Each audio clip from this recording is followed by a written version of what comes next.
ഫുഡുകൾ കഴിക്കുമ്പോൾ ആ ഫുഡ് ഓരോ കഥ പറയുന്ന പോലെ നമുക്ക് ഫീൽ ചെയ്യും.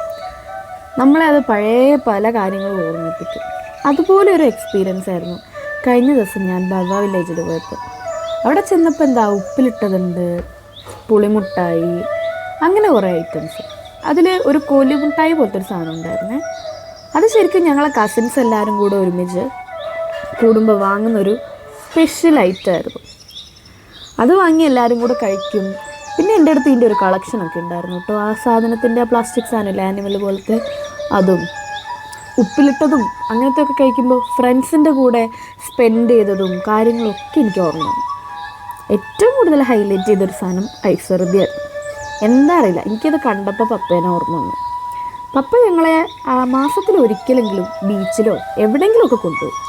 ബീച്ചിൽ പോകുമ്പോൾ എന്തായാലും ഈ സാധനം ഞങ്ങൾ വാങ്ങാറുണ്ടായിരുന്നു. കോഴിക്കോട് ബീച്ചിൽ അവിടെ പോയി ഇത് ഇരുന്ന് കഴിക്കാൻ നല്ല രസമാണ്. സത്യം പറഞ്ഞാൽ കസിൻസുമായിട്ടുള്ള അടിച്ചുപൊളിയും എല്ലാം ഇപ്പോൾ മിസ് ചെയ്യുന്നുണ്ട്. വീട്ടിലൊന്നും ഇപ്പോൾ പോയി കഴിഞ്ഞാൽ ഒരൊറ്റ കസിൻസ് ഇല്ല.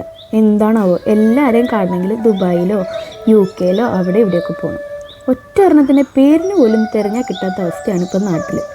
വംശനാശവും ഭീഷണി നേരിടുന്ന ഒരു പ്രത്യേക തരം ജീവികളാണ് ഇപ്പോൾ കസിൻസ്. എൻ്റെ കാര്യം ഇങ്ങനെയൊക്കെ തന്നെ, ഞാനും ഇവിടെയാണേലും ഇങ്ങനത്തെ ഇതൊക്കെ കാണുമ്പോൾ ഒരു മനസ്സും കിട്ടാറുണ്ട് സത്യം പറഞ്ഞു കഴിഞ്ഞാൽ.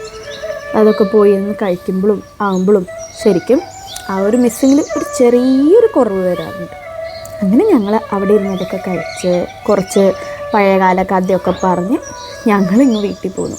അത് നിങ്ങൾക്കുണ്ടോ ഏതെങ്കിലും ഒരു ഫുഡോ അങ്ങനെ എന്തെങ്കിലും കാണുമ്പോൾ അതിലൊരു കഥ പറയാനോ അത് നിങ്ങളെ ആരെങ്കിലും ഓർമ്മിപ്പിക്കുന്നതോ ഒന്ന് വിഷമാവുന്നതോ അല്ലെങ്കിൽ അവരെ മിസ് ചെയ്തെങ്കിലും ഉണ്ടെങ്കിൽ ഒന്ന് കമൻറ്റിൽ അതൊന്ന് ഷെയർ ചെയ്തോ കേട്ടോ.